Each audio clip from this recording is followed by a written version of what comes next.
Salut, alors aujourd'hui je vais préparer le tracteur et le semoir pour les semis. Alors première étape, en fait le tracteur avait roulé, tu te rappelles, avec le rouleau et tout ça. Donc j'ai passé un petit coup d'aspirateur dedans, j'ai fait ça rapidement, hein. Mais bon, que ce soit un peu mieux. Et puis comme de toute façon j'ai le temps, on n'est pas encore pressé, hein, on est fin mars, je lui passe un petit coup de Karcher en même temps, ça fera pas de mal. Alors là, je vais te faire voir un truc sur le 780 au niveau de la prise de force. Je vais démonter le manchon de prise.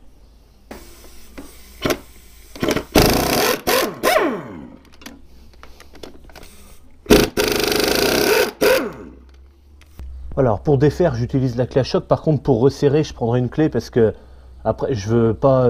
Ce serait quand même dommage de péter un goujon. Alors je l'enlève, et donc là, je vais peut-être t'apprendre un truc, mais ce bitonio là, c'est pour passer la prise de force en 1000 tours minute.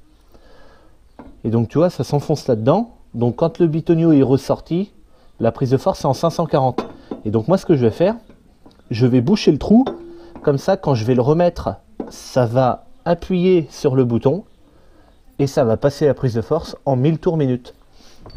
Je le fais parce que le 780, avec le semoir à tournesol, il n'y a aucune puissance en fait à donner sur un semoir à tournesol. La prise de force va faire que de faire tourner une ventilation et c'est tout. Et puis après, le semoir se porte lui-même sur ses roues. Il n'y a qu'à le faire traîner un peu. Et donc en fait, ça ne demande pas de puissance du tout. Donc en fait, je mets la prise de force en 1000 tours minute.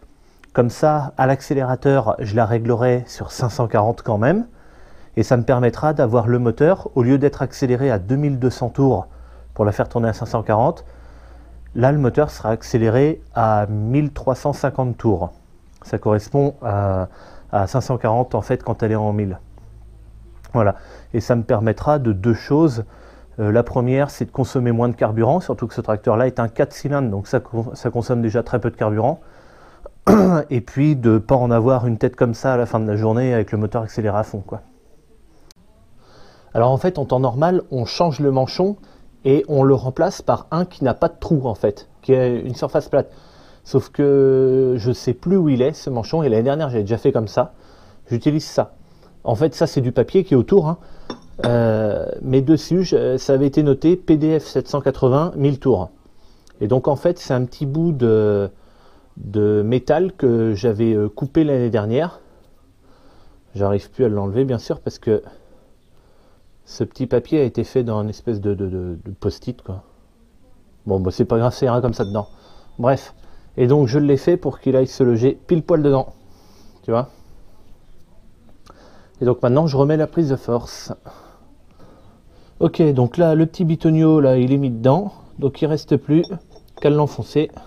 Alors, en faisant attention, évidemment, à ce que ça se casse pas la figure. Mais bon, il n'y a pas de raison. Et voilà. Donc là, je peux pas enfoncer à fond puisqu'il y a le bouton qui me gêne. Donc je vais commencer à faire prendre un écrou ou deux. Ah, le dernier évidemment. Voilà. Et donc en fait, je vais les serrer un coup lui, un coup lui, un coup là pour que ça puisse rentrer dedans complètement. Ce que j'ai fait aussi, c'est que la prise de force, normalement, si tu fais à la main, elle tourne. Et là, ce que j'ai fait, comme le moteur est arrêté, j'ai mis la prise de force comme si elle devait tourner. Sauf que comme le moteur est arrêté, eh ben, elle est bloquée. Puisque là, pour faire tourner ça, il faudrait que je fasse tourner tout le moteur.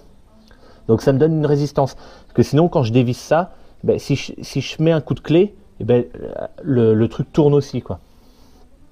Voilà, c'est des petites combines comme ça, mais qui sont bien pratiques. Ok, un dernier petit truc que je veux te faire voir, c'est les distributeurs hydrauliques, donc qui commandent les prises là.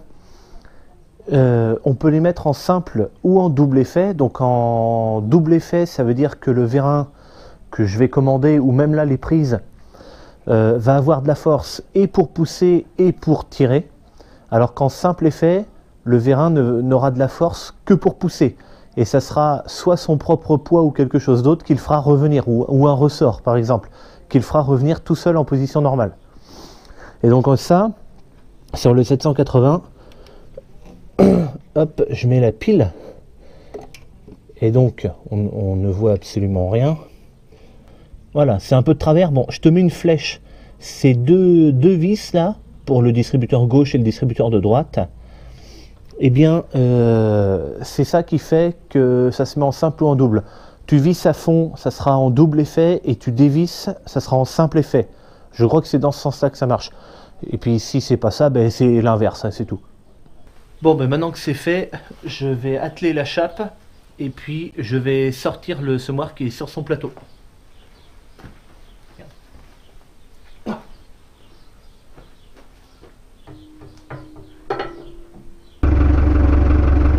Alors je sors pas très vite parce que ça passe, c'est un peu juste avec les deux poteaux là.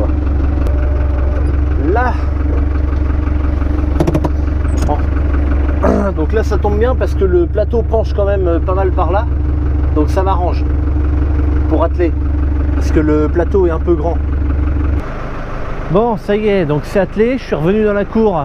Donc en fait là ce que j'ai à faire, ben, c'est faire le graissage des axes là. Ça c'est pas d'origine. C'est pour ça que c'est un peu foutu comme ça. Le graissage des chaînes de vélo là. Donc celle-ci. Et puis celle-là. Alors il y a un cache qui va devant. Donc il faut les remettre bien sûr. Il y a également une chaîne à graisser, c'est celle-là de la roue là. Et puis voilà, puis après ben, graisser toutes les disques ici là. Les chaînes qui vont au fertiliseur.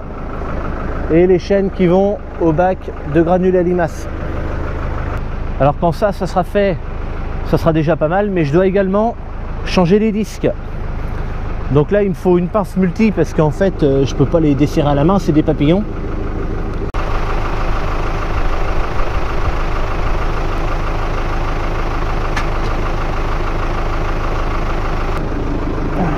Ok, alors donc là j'enlève la cale qui est là. Et là j'enlève le disque.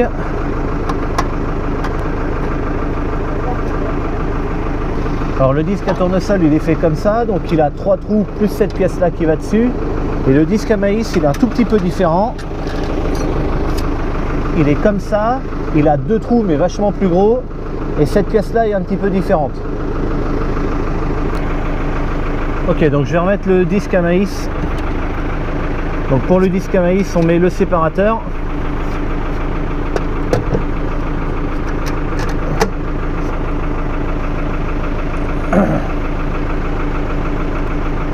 Et par contre on ne remet pas l'éjecteur. Ça c'était l'éjecteur pour les tournesols. Il n'y a pas besoin de le mettre en maïs.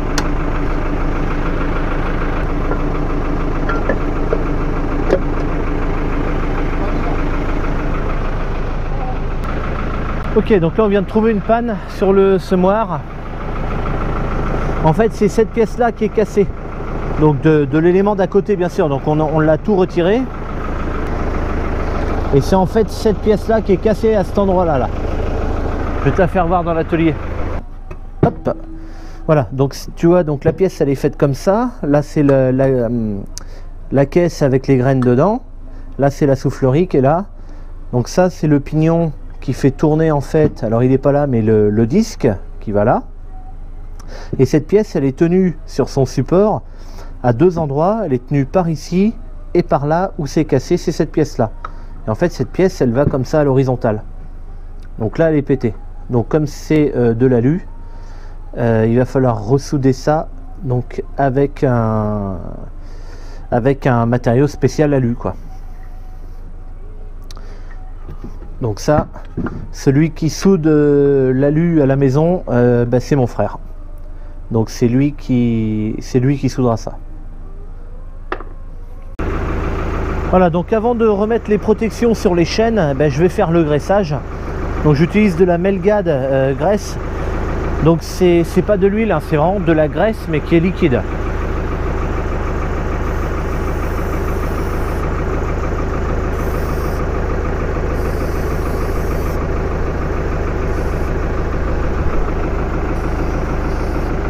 Allez hop, ça ira comme ça. Je vais faire toutes les chaînes comme ça.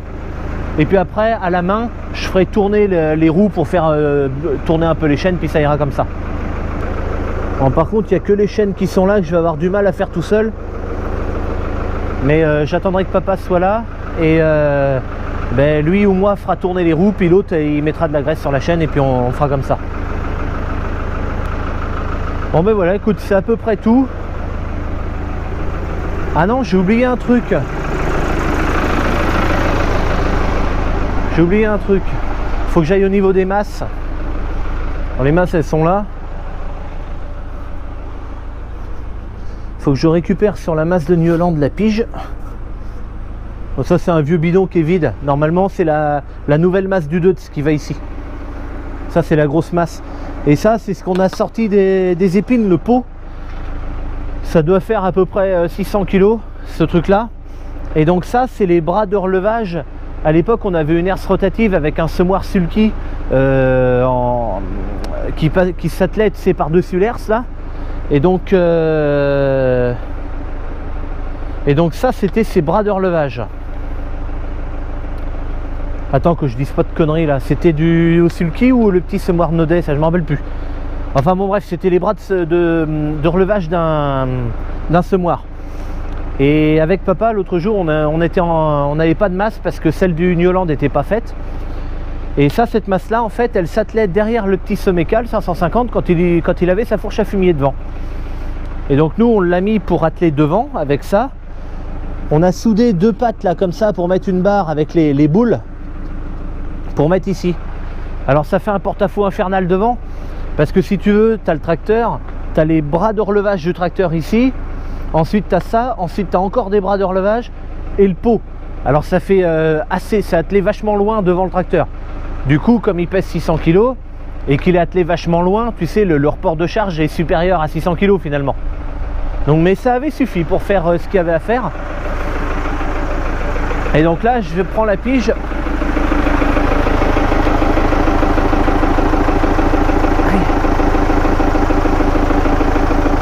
Ah putain, ça rentre pas tout seul.